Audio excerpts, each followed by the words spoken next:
منقبت کے کچھ اشعار اور اس کے بعد اپنی گفتگو میں آگے بڑھاؤں. شاعر کہتا ہے ملک تو ہے میری فرد خطا سنبھالے ہوئے.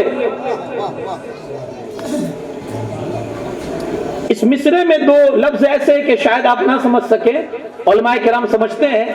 ملک کا مطلب ہوتا ہے فرشتہ اور فرد خطا کا مطلب ہوتا ہے گناہوں کا رجسٹر. اب آپ سنیں تو انشاءاللہ پورا محشر کا نقشہ آپ کے سامنے آ جائے گا کہ ملک تو ہے میری فرد خطا سنبھالے ہوئے. ایک طرف فرشتہ ہاتھ میں ہمارے گناہوں کا رجسٹر لیے ہوئے ہے. ہونا کیا ہے, ہوگا کیا معاملہ یہ ہے, ایک طرف فرشتہ ہاتھ میں گناہوں کا رجسٹر لیے کھڑا ہے.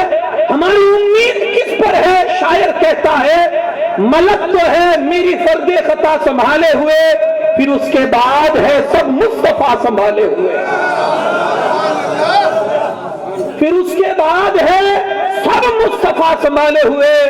نبی کے اسم گرامی کا فیض تو دیکھو, نبی کے اسم گرامی کا فیض تو دیکھو, میرے چراغ کو ہے خود ہوا سنبھالے ہوئے. میرے چراغ کو ہے خود ہوا سنبھالے ہوئے. یارو یہ نام ہی کچھ ایسا ہے. تمام سجدے جہاں کا طواف کرتے ہیں, تمام سجدے جہاں کا طواف کرتے ہیں. آپ سمجھ گئے ہوں گے میرا اشارہ کہاں اور میں آپ کو کہاں لے جانا چاہ رہا ہوں. ہاں عنقریب وہ سما ہمارے بیچ آنے والا ہے 2-4 دنوں میں. تمام سجدے جہاں کا طواف کرتے ہیں, وہ ایک سجدہ ہے کرب و بلا سنبھالے ہوئے. ایک سجدہ ہے کرب و بلا سنبھالے ہوئے. ہاں, نہ مسجد میں نہ بیت اللہ کی دیواروں کے سائے میں, نماز عشق ادا ہوتی ہے تلواروں کے سائے میں. ہاں, وہ ایک سجدہ ہے کرب و بلا سنبھالے ہوئے. اور آ جائیے کچھ اس بارگاہ میں بھی خراج عقیدت ہو جائے کہ جہاں ہزاروں بزرگوں کی خانقاہیں ہیں, جہاں ہزاروں بزرگوں کی خانقاہیں ہیں, وہ ملک ہے میرے خواجہ پیا سنبھالے ہوئے. میں نے خطبے کے بعد جس آیت کریمہ کی تلاوت کا شرف حاصل کیا, آج مجھے نکاح پر کچھ باتیں آپ کے سامنے کرنی ہے. نکاح لفظ سنا ہوا ہے, ہاں, اور بہت سارے ہمارے بھائی یہاں سے بیٹھے ہیں جو اس بندھن سے جڑ چکے ہیں, تو شاید اسے جانتے بھی ہوں گے, لیکن برا مت ماننا, ابھی تک ہم نے صحیح معنوں میں نکاح کو سمجھا ہی نہیں ہے. سمجھا ہی نہیں. میں آگے پروف کروں گا اس چیز کو. نکاح کا مقصد کیا ہے؟ اگر آپ یہ کہیں کہ نکاح کرنے سے 2 خاندان 2 پریوار جڑ جاتے ہیں, ایک عورت ایک مرد کے لیے حلال ہو جاتی ہے, تعلق آگے بڑھتے ہیں, اللہ اولاد سے نوازتا ہے, اولاد ہوتی ہے. اگر یہ اگر نکاح کا مقصد آپ سمجھتے ہیں تو پھر انسان اور جانور میں کوئی فرق, کوئی تمیز نہیں رہ جاتی نہیں ہے. اور اللہ پاک نے ہمارے یہاں نکاح بیچ میں کر کے حرام اور حلال میں تمیز پیدا کر دی. تو پھر مقصد کیا ہے نکاح کا؟ آج اسی چیز کو سمجھنا ہے. یہ اتنی برکت والی چیز ہے. اگر میں نکاح کی برکتیں آپ کو سناؤں تو سب سے بڑی برکت تو یہی ہے. اللہ کا کلام کہتا ہے وَانْكِحُوا الْأَيَامَ مِنْكُمْ وَالصَّالِحِينَ مِنْ عِبَادِكُمْ وَإِمَائِكُمْ إِنْ يَكُونُوا فُقَرَاءَ يُغْنِيهِمُ اللَّهُ مِنْ فَضْلِهِ. اللہ کا کلام کہتا ہے تم میں سے جن مردوں اور عورتوں کا نکاح نہیں ہوا ان کا نکاح کروا دو. ہاں, نکاح کروا دو. اللہ کا کلام کہتا ہے. آپ یہ نہ سمجھو کہ یہ غریب ہے, آنے والی کو کیا کھلائے گا, اس کا گھر کیسے چلے گا, اس کا گزر بسر کیسے ہوگا. آپ یہ نہ سوچو. اللہ کا کلام کہتا ہے اگر بے نکاح کے ہیں, اگر نکاح نہیں ہوا نکاح کروا دو. ان یکونوا فقراء, قرآن کہتا ہے اگر فقیر اور غریب ہوں گے اللہ نکاح کی برکتوں سے انہیں مالا مال کر دے گا. یہ بھی تو برکت ہے نا یار.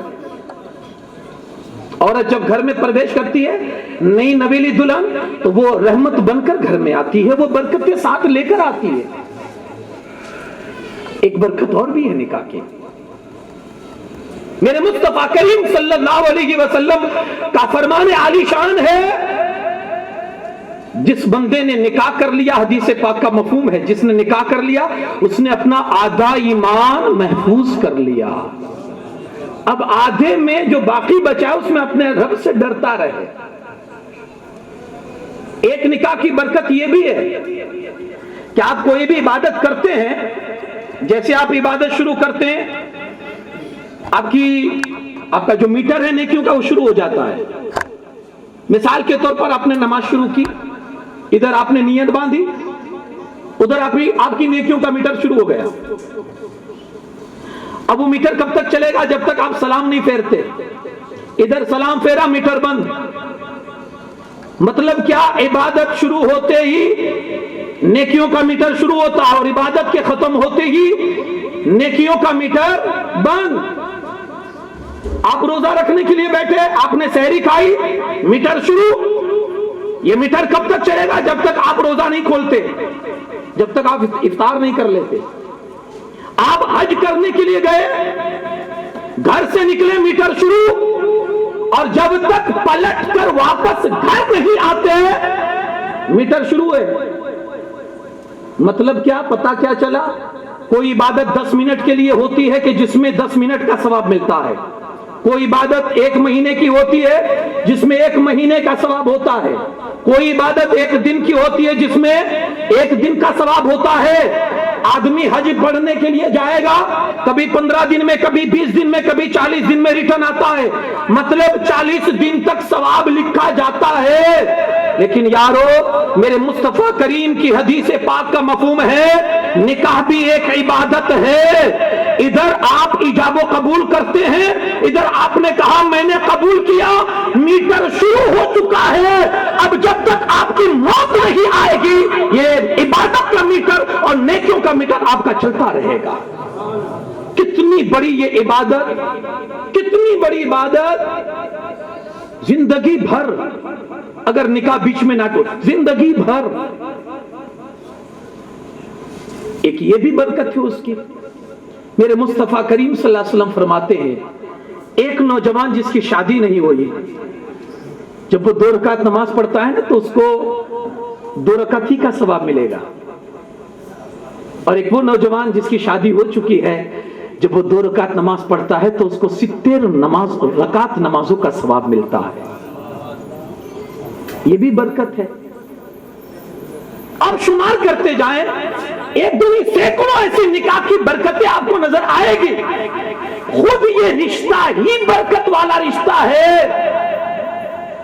اب میں ساری برکتیں آپ کو شمار نہیں کراؤں گا، اب یہاں رک کر آپ کے ذہن کو میں تھوڑا اپنی طرف توجہ چاہوں گا کہ جب اتنی برکت اس رشتے کے اندر ہے، ہمارے گھر کیوں یار بے چین ہے؟ آج گھروں میں اس برکت والی چیز کے ہونے کے باوجود بھی برکت کیوں نہیں ہے؟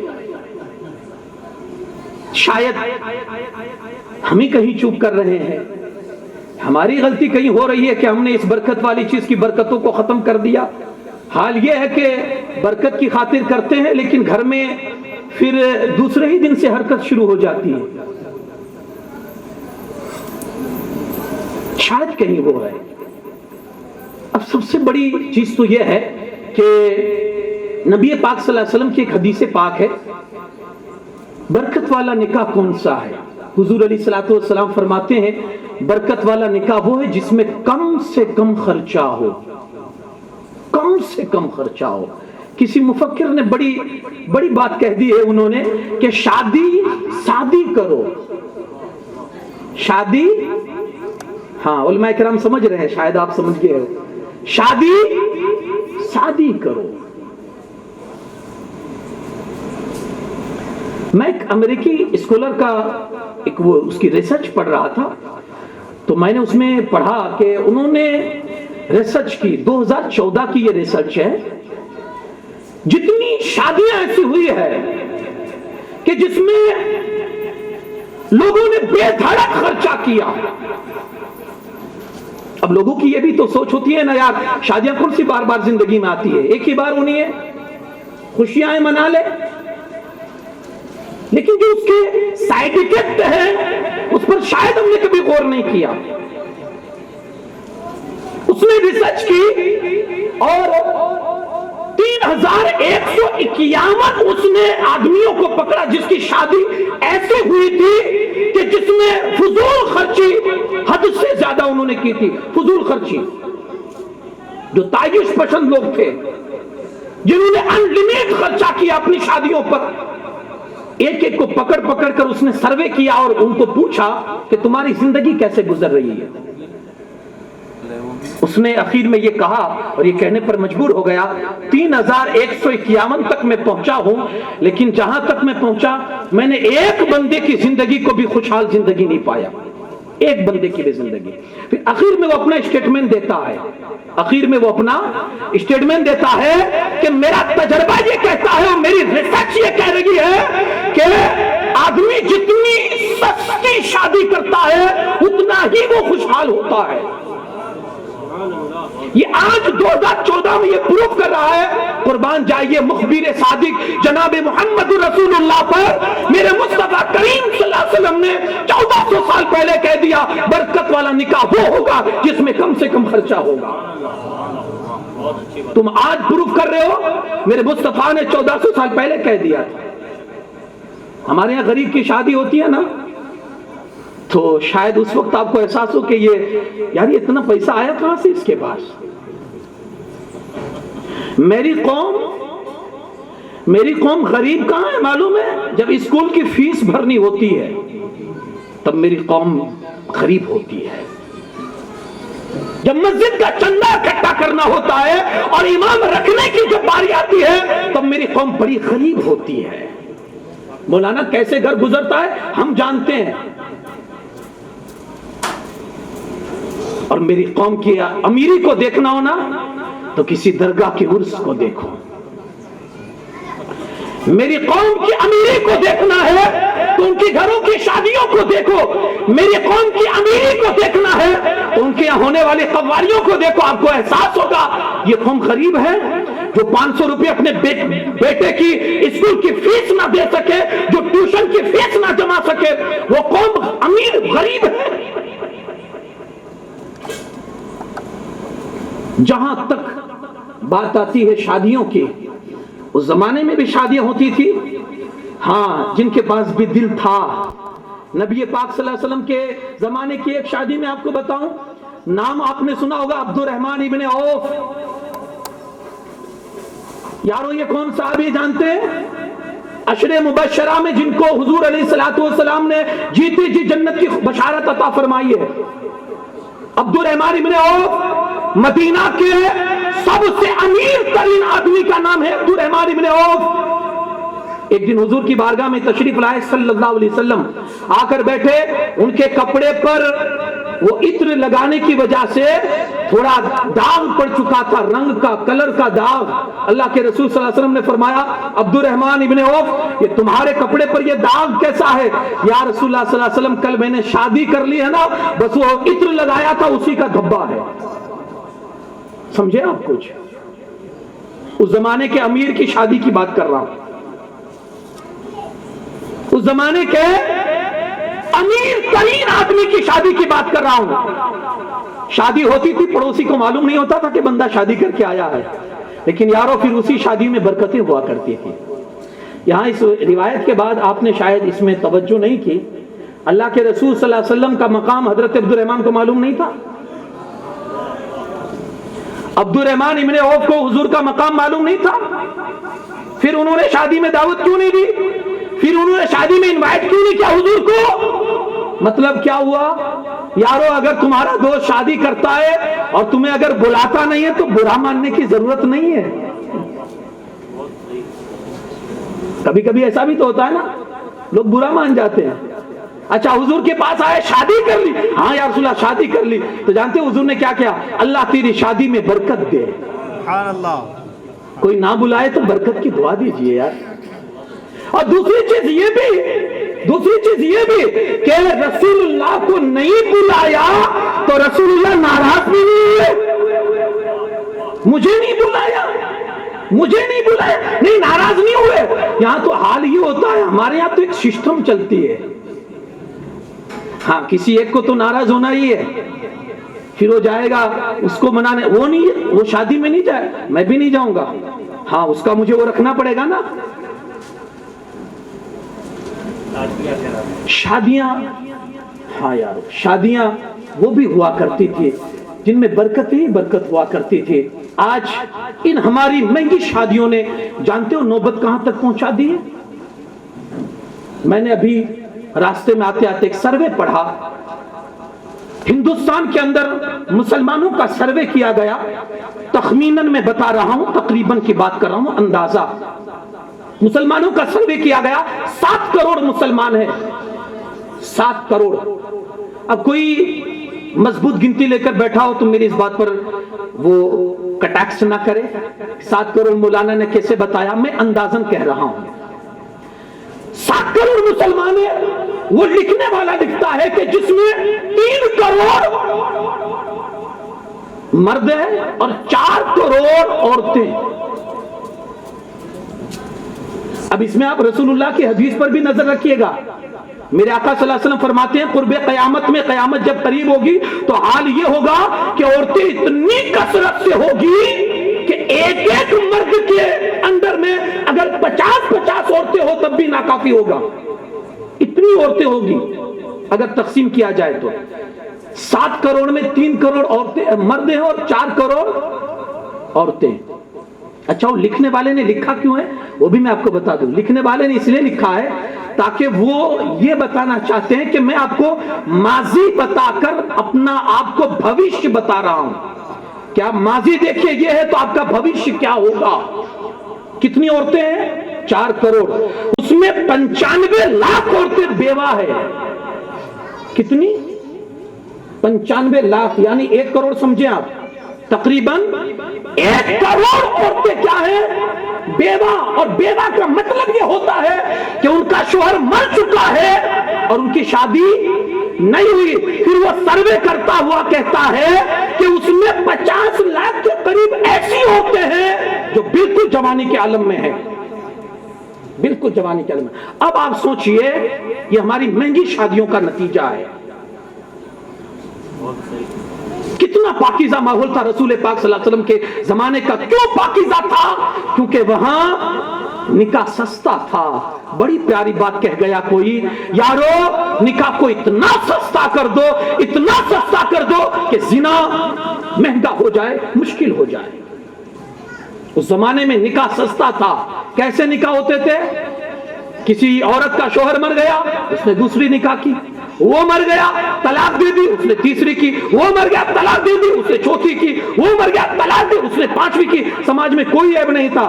یہاں لڑکی جوانی میں بیوہ ہو جاتی ہے اور سماج کے تانے, سماج کے ٹونے, سماج کی برائیاں اس بچے کو پوری زندگی گھر میں گزارنے پر مجبور کر دیتی ہے. پھر اس بچی کا ہاتھ پیلا نہیں ہو سکتا ہے.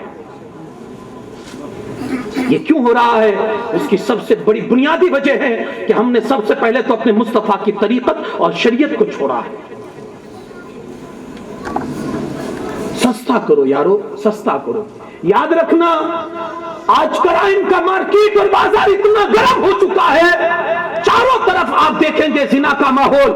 کہیں بلاکاری تو کہیں کیا, تو کہیں گینگ ریپ کی شکل میں, کہیں کیا.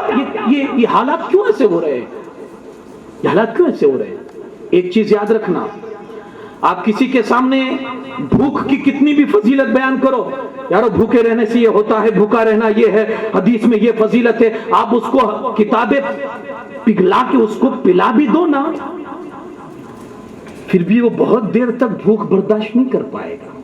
میں بہت بڑی بات کہنے جا رہا ہوں, دل کے کانوں سے سنیے گا. کسی کے سامنے بہت آپ بھوک کی فضیلت بتاؤ, بھوکے رہو گے تو جسمانی طور پر تمہیں فائدہ ہوگا, حدیث میں بھی اس کی فضیلت ہے, یہ ہوگا وہ ہوگا. آپ کتنی فضیلت بتاؤ, 1 دن برداشت کرے گا, 2 دن برداشت کرے گا, لیکن تیسرے دن کھائے گا ضرور. وہ آپ کے سامنے نہیں تو چھپ کے کھائے گا،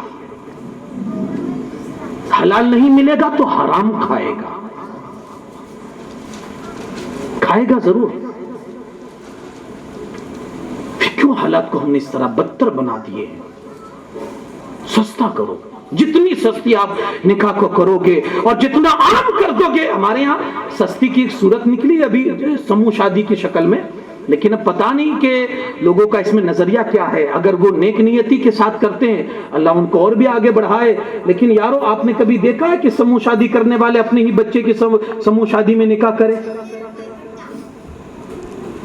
جو شادی کرتے ہیں سموہ شادی، آپ نے دیکھا ہے اگر اتنی فضیلت کی یہ چیز ہے سموہ شادی، تو وہ خود کیوں نہیں انوالو ہوتے؟ برا مت لگائیے گا، لیکن یہ ریالٹی ہے اور یہی حقیقت ہے کہ ہم نے مصطفیٰ کے طریقے کو چھوڑ دیا ہے۔ جو اپنا پلیٹ فارم ہے وہ پلیٹ فارم ہم نے چھوڑ دیا ہے۔ کرو شادی، اور جتنی جلدی ہو سکے۔ آج کرائم پر حکومت کس قدر آج پابندیاں لگانے کی کوشش کر رہی ہے اور کیا کیا حربے استعمال کر رہی ہے کہ یار کیسے کنٹرول کیا جائے، لیکن کنٹرول ہونے کا نام نہیں لے رہا ہے۔ کرائم بڑھ رہے ہیں۔ حالات یہی ہے کہ یار آپ کتنی دیر بھوکا رکھ پاؤ گے کسی کو؟ اب شادی کا مقصد کیا ہے؟ سب سے پہلے تو آپ یہ جانیں اللہ کا کلام کہتا ہے مسلمانوں خود بھی بچو اور اپنی آل اولاد کو بھی دوزخ سے بچاؤ۔ اب دوزخ سے کیسے بچا جائے گا؟ دیکھیں تھوڑی میں اصلاحی بات بھی کروں گا تاکہ ہمارے یہاں آنے کا مقصد حل ہو جائے۔ میں آج آپ کو آئینہ دکھاؤں گا، برا لگے تو سامنے سے ہٹ جائیے گا۔ اب جہنم سے بچا کیسے جائے؟ اللہ کا کلام کہتا خود بھی بچو اور اپنی آل اولاد کو بھی بچاؤ۔ جہنم سے بچا کیسے جائے؟ تو بچنے کا واحد ایک ہی راستہ ہے، علم کے قریب آؤ، جہنم سے بچ جاؤ گے۔ علم سے قریب آؤ۔ اب اس معاملے میں ہماری مینٹالٹی کیا، ہماری سوچ کیا ہے؟ 5 کلمے آ گئے، ہم کو آتے ہیں نا 5 کلمے، شاید ہم نے 5 کلمے ہی میں اسلام سمجھ لیا ہے۔ بچے نے الحمدو سے لے کر سورہ ناس تک ناظرہ قرآن پڑھ لیا دیکھ کر مولانا کے پاس، ہم نے سمجھ لیا، ہم نے حق ادا کر دیا۔ بچے کو قرآن تو آتا ہے، مسلمان تو ہے، تعلیم بھی اس کے پاس ہے، شاید ہم نے اسی کو پورا اسلام سمجھ لیا ہے۔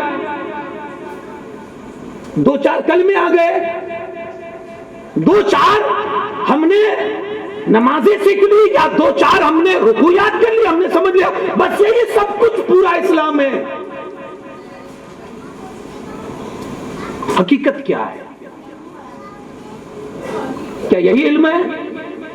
ایک انسان کے لیے 3 چیزوں کا جاننا یہ فرض ہے، یہ سمجھ لیے فرض۔ علم کسے کہتے ہیں اور علم میں کن باتوں کا جاننا انسان کے لیے ضروری ہے؟ سب سے پہلی چیز ہے 3 باتیں۔ سب سے پہلی عقیدہ، عقائد، ہر مسلمان کے لیے ضروری ہے۔ عقیدے میں کیا آئے گا؟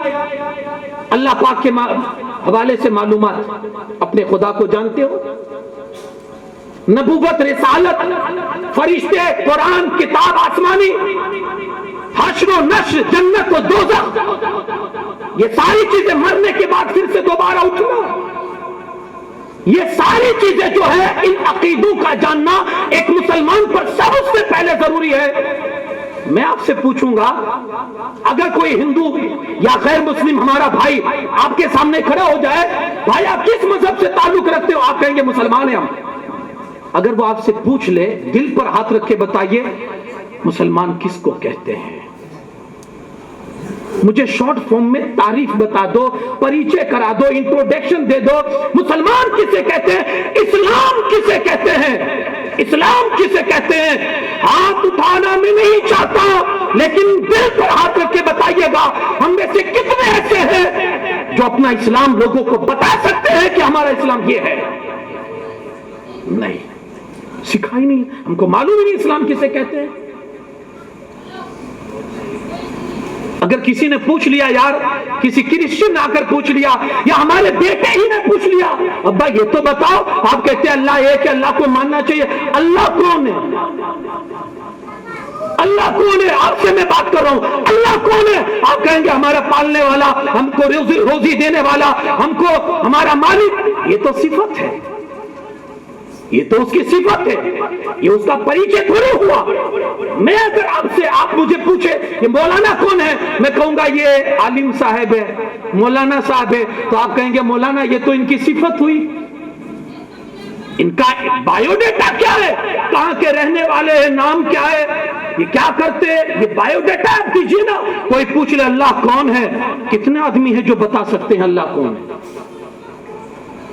نہیں، کیونکہ ہم مسلمان تو ہے۔ ہاں وہ اقبال کا شعر یاد آتا ہے، چومی گویا مسلمانم بلرزم، جب میں اپنے آپ کو مسلمان کہتا ہوں کانپ جاتا ہوں۔ مسلمان کون ہے؟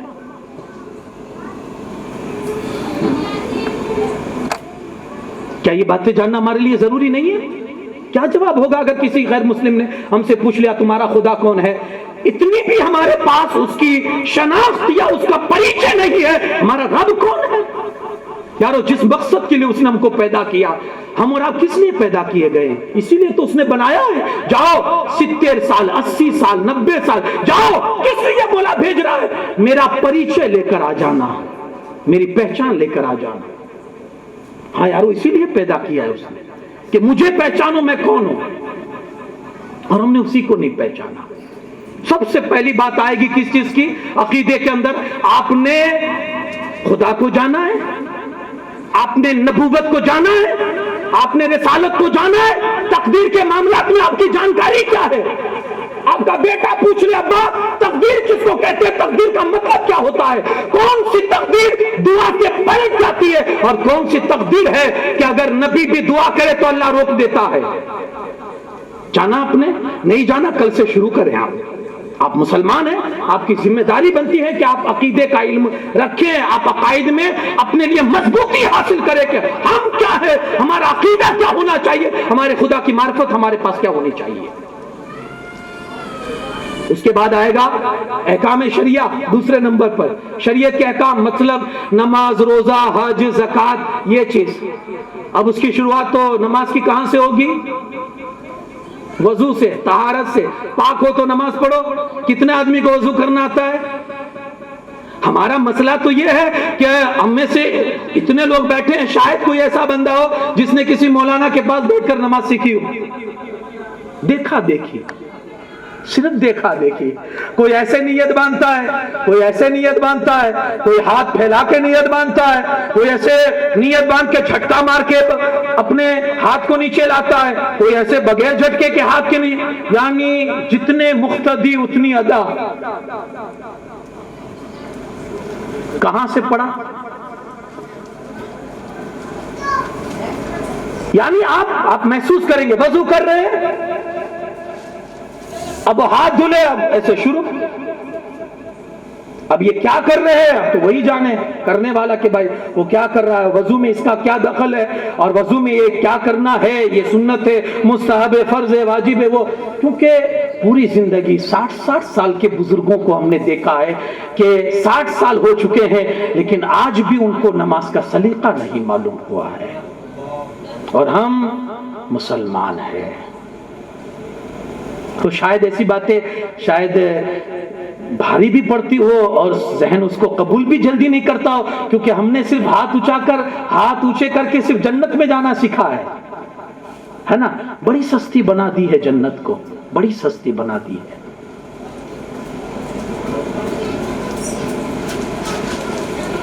عقائد کا علم، احکام شریعہ، نماز، روزہ، حج و زکوٰۃ کا علم بہت ضروری ہے۔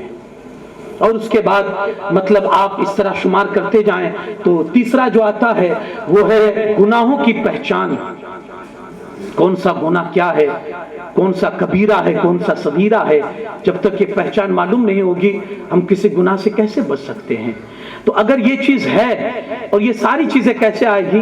یہ علم ہی سے آئے گی۔ یارو نکاح صرف اس لیے نہیں کیا جاتا ہے کہ اولاد بڑھے یا ہمارے گھر میں بچہ پرویش کرے، بلکہ نکاح اس لیے بھی کیا جاتا ہے کہ نکاح کے ذریعے سے یہ ساری چیزیں بھی ہماری زندگی میں آئے۔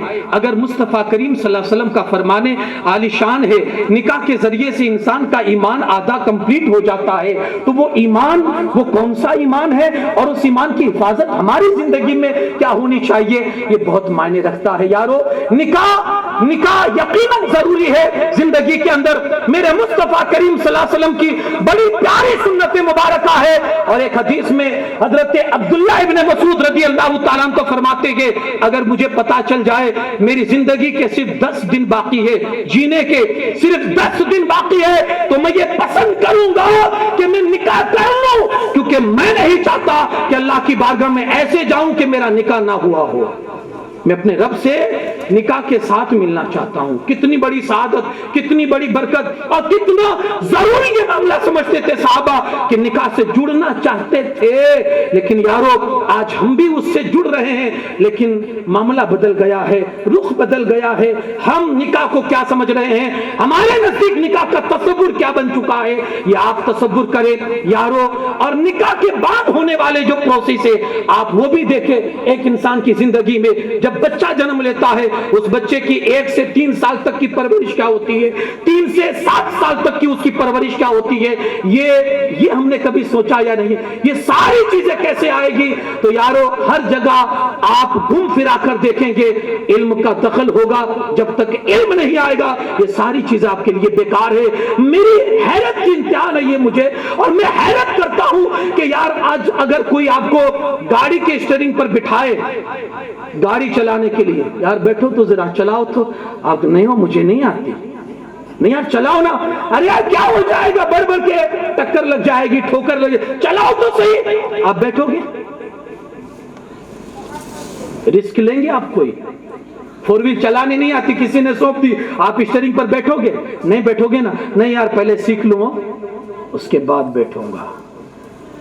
یہ عقل اس وقت کہاں جاتی ہے جب کوئی کہتا ہے یار نکاح کر لینا، تب کیوں نہیں کہتا نہیں پہلے سیکھ لوں بعد میں نکاح کروں گا؟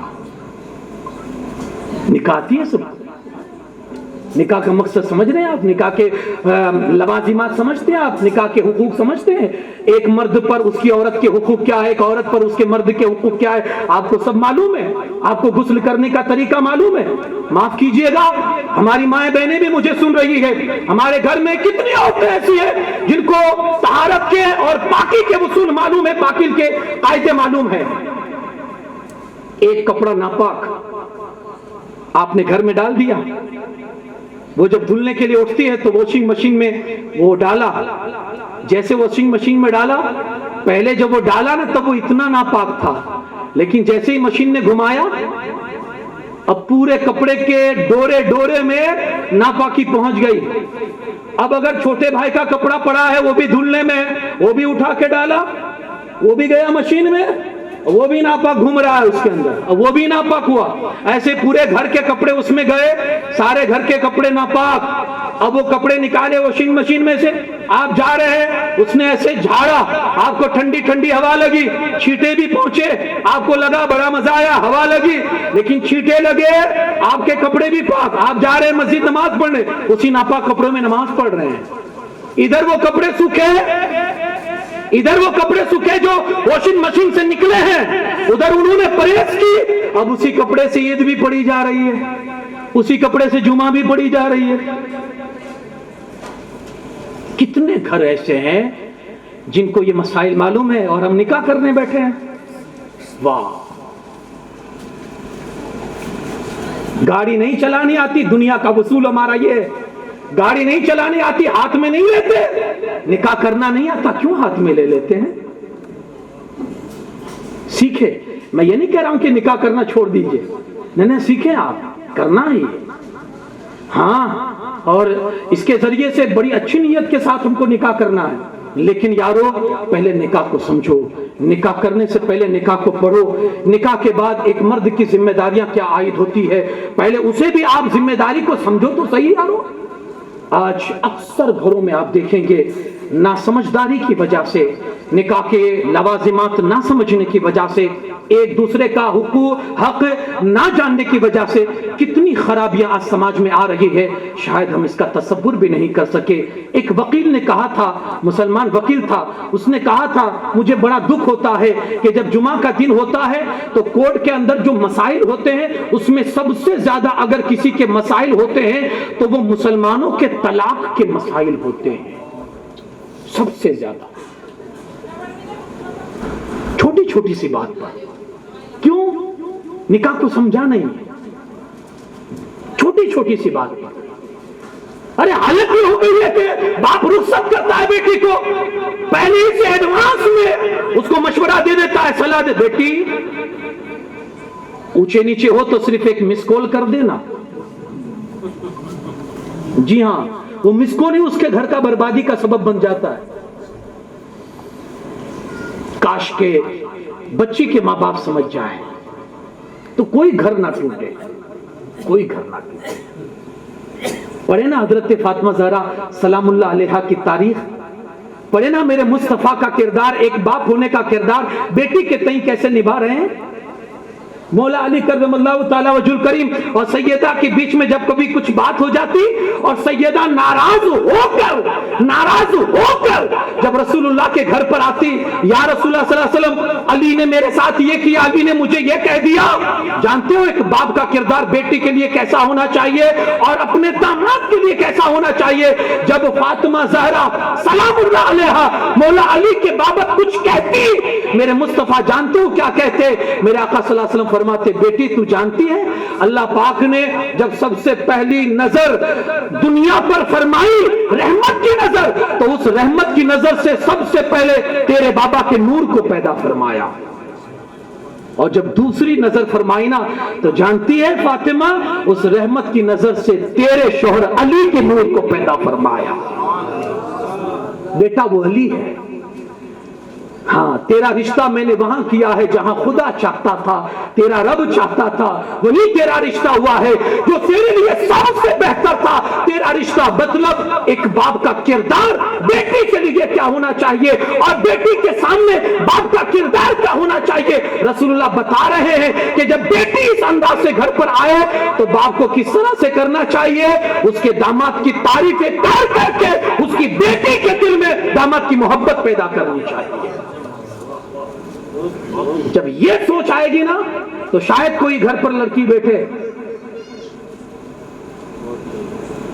پڑھیے حضور علیہ الصلوۃ والسلام، ہمارے لیے دوسرا کوئی چارہ ہی نہیں ہے۔ ہاں یارو پلٹ کر جتنا دور جائیں گے اتنا پریشان ہوں گے، بہت دور نہیں گئے، آ جاؤ واپس پلٹ جاؤ، تمہاری منزل تمہارا ٹھکانہ وہی ہے جسے قرآن نے کہا ہے لقد کان لکم فی رسول اللہ اسوۃ حسنہ۔ تمہارے لیے بہترین آئیڈیل اگر کوئی چیز ہے مصطفیٰ کریم کی سنت اور ان کا طریقہ ہے، وہی چیز بہتر ہے، وہیں پلٹ کر آنا ہوگا۔ آج نہیں تو کل پلٹ کر آئیں گے، لیکن آئیں گے آج ہی سے پلٹ جائیں نا حضور کے۔ اور ہر چیز میں، صرف نکاح کی بات نہیں کر رہا ہوں، ہر چیز میں، اور خاص کر ایک چیز یاد رکھیں، نکاح میں فضولیات سے بچیں۔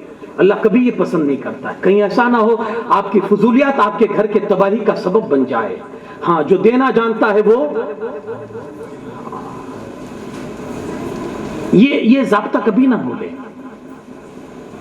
اس کے سامنے کبھی اکڑائے نہ۔ خوشی کا ایک معیار ہوتا ہے نا، اب شریعت کے دائرے میں رہ کر خوشی منائیں، کوئی بھی آپ کا تہوار ہو۔ ابھی تو ہمارے سماج کو ایک وبا، میں اکثر اس پر میں بولتا ہوں، برتھ ڈے، یہ آگے چل کے میں اکثر یہ اپنی تقریروں میں بولتا ہوں، آگے چل کے کتنا بڑا فتنہ بنے گا یہ ہمارے لیے، شاید میری قوم مسلم اس کا اندازہ نہیں لگا رہی ہے۔ دیکھیں ہماری نظروں کے سامنے سگا ہو گئی، لڑکے والوں کی طرف سے کیک نہیں آیا تو دوسرے ہی مہینے شادی سگائی ٹوٹ جاتی ہے۔ ہاں وش نہیں کیا بھائی، برتھ ڈے وش نہیں کیا، یہ تباہی ہے۔ کوشش کریں اور فضولیات سے بچیں، کیونکہ یہ فضولیات تباہی کا سبب۔ ایک بہت پیاری روایت مجھے یاد آئی، حضرت میمونہ رضی اللہ تعالیٰ عنہ راستے سے جا رہی تھی، ایک انار کا دانہ ملا ان کو راستے میں پڑا ہوا، انار کا دانہ انہوں نے اٹھایا، اٹھانے کے بعد اس کو صاف کیا اور کھا لیا، اور جانتے ہیں اس کے بعد کیا؟ قرآن کی آیت پڑھی انہوں نے، ان اللہ لا يحب الفساد، قرآن کی انہوں نے آیت پڑھی، اللہ فساد کو زمین میں پسند نہیں فرماتا ہے۔ اس روایت سے آپ نے کچھ سمجھا؟ ایک انار کے دانے کو وہ زمین میں فساد سمجھتی ہے کہ ایک انار کا دانہ کسی نے ویسٹ کیا، برباد کیا، ضائع کیا، تو یہ زمین میں کیا ہے؟ بگاڑ ہے، بگاڑ، یہ زمین کی تباہی ہے، تباہی۔ ایک انار کا دانہ، حضرت میمونہ ان کے نزدیک ایک انار کا دانہ زمین کی تباہی ہے، ہم نے تو کروڑوں دانے برباد کر دیے۔ اب یہ تباہی نہیں ہوگی تو اور کیا ہوگا؟ کوشش کریں۔ پہلے تو سب سے پہلے سوال یہی ہوگا کہ نکاح کرنے سے پہلے نکاح کو سمجھیں۔ جب تک سمجھیں گے نہیں کسی چیز کا تو یارو اس کا صحیح مطلب ہماری نظروں کے سامنے نہیں آئے گا اور صحیح حل نہیں ملے گا۔ نکاح سمجھے پھر نکاح کرے۔ یارو جتنا سستا نکاح ہوگا اور جتنی سادگی کے ساتھ نکاح ہوگا اتنی ہی برکت والے نکاح آپ کو برکتیں نصیب ہوگی، برکتیں دیکھنے ملے گی۔ کوشش کیجئے، اللہ پاک ہمیں اس قسم کی شادی جس میں برکتیں آئے، اللہ پاک ایسی شادیاں کرنے کی توفیق عطا فرمائے۔ آسان کیجیے آپ۔ وہ بڑا پاکیزہ ماحول تھا، وہ بڑا پاکیزہ ماحول تھا جو صحابہ کرام کا زمانہ تھا۔ کتنی سستی شادی تھی اور کتنی جھٹپٹ والی شادی تھی، جھٹپٹ والی۔ ہمارے ہاں شادی کا پروگرام ہوتا نا، سال بھر پہلے تو یارو تیاریاں شروع ہوتی ہیں، تیاریاں۔ ایک صحابی کی میں نے شادی پڑھی، ایک صحابی کی، آپ کو بھی حیرت ہوگی کہ دونوں دوست جا رہے تھے تو ایک دوست نے دوسرے سے کہا یار وہ فلانے گھر میں جا کر ذرا ان کی لڑکی سے میری بات ڈالو نا، مجھے شادی کرنی ہے۔ ایک دوست نے دوسرے دوست سے کہا، یہ رسول اللہ صلی اللہ علیہ وسلم کے زمانے کی شادی بتا رہا ہوں۔ انہوں نے کیا کہا کہ فلاں گھر میں جاؤ، میری بات ڈالو نا ذرا، میں ان کی لڑکی سے شادی کرنا چاہتا ہوں۔ اب جو دوست تھا اپنے دوست کا وہ فرض نبھانے گیا، کہا ٹھیک ہے میں جا رہا ہوں شادی کے لیے، تمہاری بات کرتا ہوں۔ گئے، الیک سلیک ہوئی، سلام کلام ہوا، بات چیت ہوئی، کس لیے آنا ہوا؟ کہا میں فلانے صحابی کی بات لے کر آیا ہوں آپ کی لڑکی سے، کیا آپ اپنی لڑکی دینا چاہیں گے ان کی شادی میں؟ تو جو گھر والے تھے، جو لڑکی کے باپ تھے، انہوں نے کہا میرا ارادہ ان کے ساتھ تو نہیں ہے لیکن تمہارے ساتھ ہے، اگر تم کرنا چاہو تو میں تیار ہوں اپنی لڑکی تم کو دینے کے لیے۔ تو اب وہی وہ گھر والے جمع ہوئے اور ان کے ساتھ نکاح ہوا۔ وہ جب باہر نکلے اپنے دوست کے پاس آئے تو دوست نے پوچھا کیا ہوا؟ تو کہا یار میں نے تمہاری بات کی تو انہوں نے منع کر دی اور میرے ساتھ قبول کر لیا، تو میں اس کی لڑکی سے شادی کر کے آ رہا ہوں۔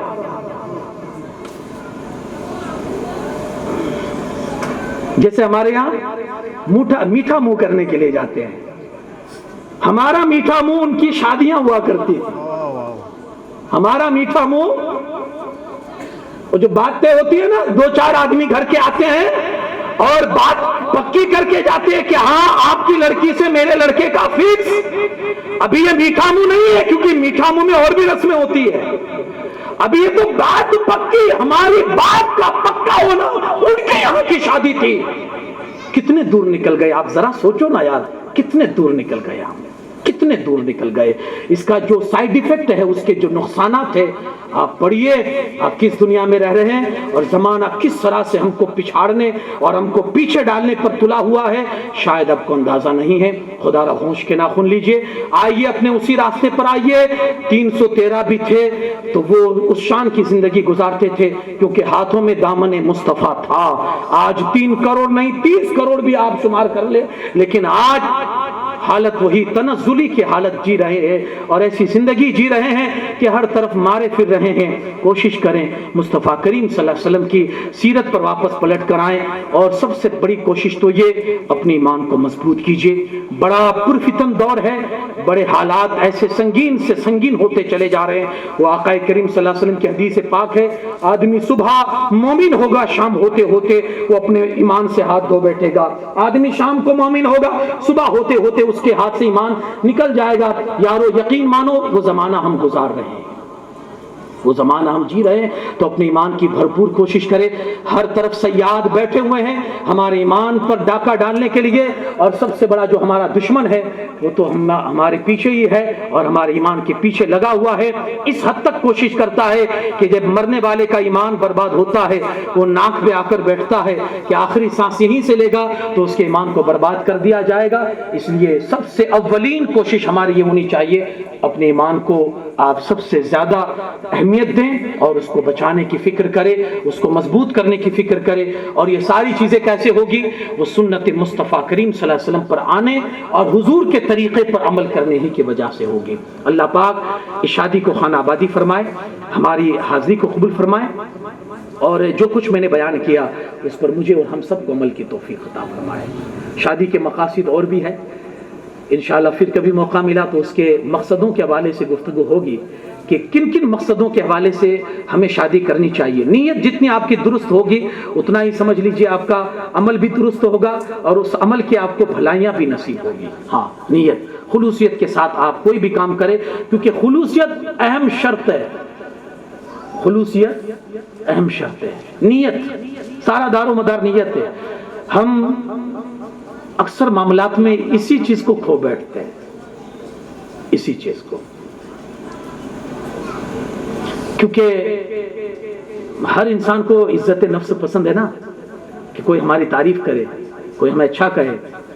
ہمارے یہاں شادیاں اکثر اس لیے بھی زیادہ اس کے ساتھ ہوتی ہے کہ لوگ واہواہی کرے اور لوگ اس کو پسند کرے کہ دیکھو کس طرح سے اور کتنے عالی شان انداز میں اس نے شادی کی ہے, لوگوں کو دکھانے کے لیے. یہ چیز نہ کرے, اور نیت میں خلوص ہوگا, آپ کچھ بھی کریں گے آپ کی نیت میں درستگی ہوگی تو انشاءاللہ عمل میں بھی درستگی ہوگی اور برکتیں بھی نصیب ہوگی. ایک آخری بات عرض کر کے اپنی گفتگو کو ختم کر دوں, مجھے احساس بھی ہے وقت کا. ایک بندہ قربانی کے ایام میں ہر سال قربانی کرتا تھا, اور بہترین سے بہترین ننگ وہ لاتا تھا قربانی کا جانور, اور مارکیٹ میں بڑی واہواہی وصولتا تھا.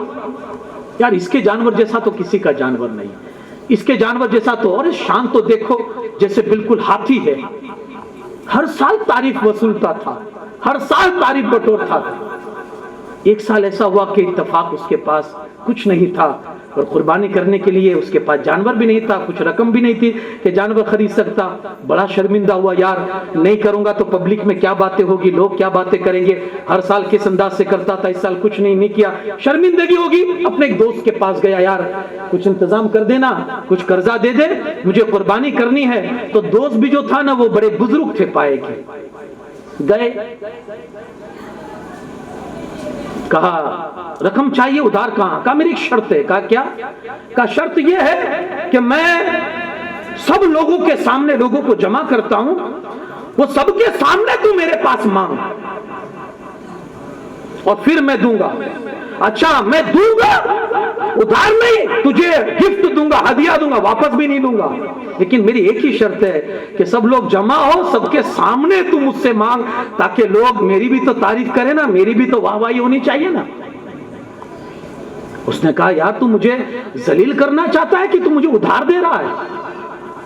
یار ایسے تو میں ذلیل ہو جاؤں گا, ایسی رقم کی مجھے ضرورت نہیں ہے جو میں ذلت کے ساتھ لوں. ارے تیری واہواہی ہوگی لیکن مجھے تو وہ ذلیل رقم ملے گی نا.